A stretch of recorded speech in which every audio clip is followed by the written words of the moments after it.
एक घना जंगल था। जंगल में बाघ और चीता बहुत अच्छे दोस्त थे। दोनों मिलकर शिकार किया करते थे। वो दोनों कभी भी किसी भी शिकार को हाथ से जाने नहीं देते थे। ऐसा कोई दिन नहीं था जब उन्हें शिकार ना मिला हो। एक दिन वो शिकार की तलाश में थे कि तभी उनकी नजर एक हिरन के बच्चे पर पड़ती है। तो बाघ चीते से कहता है, अरे वाह, देख हिरन का बच्चा, चल इसका नरम और मुलायम मांस खाते हैं, बड़ा मजा आएगा। अरे हाँ, ये सही कहा तूने, चल चलते हैं।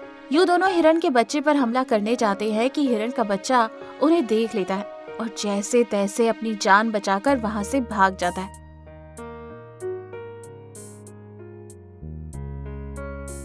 वो बहुत डरा हुआ था और अपनी माँ के पास जाकर सारी बात बताता है। माँ, वो दुष्ट बाघ और चीता मेरा शिकार करने ही वाले थे। ऐन वक्त पर मैंने उन्हें देख लिया और जैसे तैसे बचकर भाग आया। बच्चा बहुत डरा हुआ था।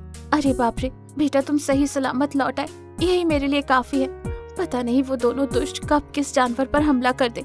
सारे जानवर इसी डर में जी रहे हैं। इनका कोई ना कोई उपाय सोचना ही पड़ेगा। मैं अपने दोस्त बंदर से इसके बारे में बात करती हूँ, वो जरूर कोई ना कोई उपाय निकालेगा।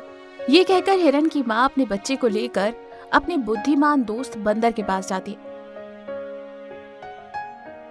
और उसे सारी बात बताती है। मैं कई दिनों से इसी समस्या का हल ढूंढ रहा हूँ। बंदर काफी सोचने के बाद हिरन से कहता है, एक बात याद रखना, ये सिर्फ तुम्हारा बेटा ही कर सकता है। पहले से ही डरा हुआ हिरन का बच्चा, अरे बाप रे, मुझसे नहीं होगा। ये तुम ही कर सकते हो, क्योंकि पहली बार तुम ही हो जो उन दुष्ट शिकारियों से बचकर आए हो। इसका मतलब ये कि तुम उन दोनों से भी ज्यादा तेज भाग सकते हो। अगर तुम थोड़ी सी हिम्मत जोड़ लो और जैसे मैं कहता हूँ वैसे करो, तो तुम्हारी वजह से इस जंगल में कई जानवरों की जान बचेगी। ठीक है, जैसा तुम कहोगे वैसा ही मैं करूँगा। अगले दिन बंदर ने जैसा बताया, हिरन का बच्चा बाघ और चीता के इलाके में वैसे पहुंच गया और घास चरने लगा, या यूं कहें कि घास चरने का नाटक करने लगा। बंदर पेड़ पर बैठकर बाघ और चीता के आने का इंतजार कर रहा था कि थोड़ी ही देर में बाघ और चीता वहां आते हैं और हिरन के बच्चे को देखते हैं। कल पहली बार ये हिरन का बच्चा हमारे जंगल से बचकर भाग गया। आज कुछ भी हो, मैं इसका शिकार करके ही रहूंगा। हाँ, सही कहा तुमने।